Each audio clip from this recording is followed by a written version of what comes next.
રામ રામ સીતારામ.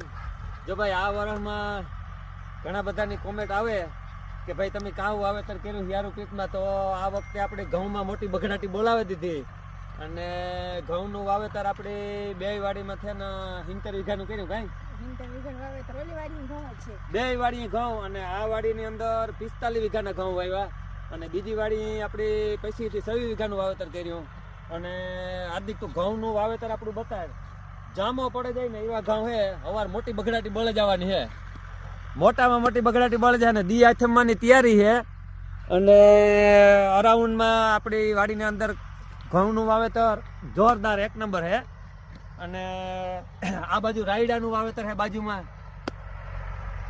અને ઘઉંનું વાવેતર છે એ આપણે દેહી ખાતર ઘણું બધું નાખ્યું, એટલી બગડાટી મોટી બોલે જાય. ના ઘઉં છે 400 સન્નું, 400 સન્નું માં મોટી બગડાટી. જય માતા.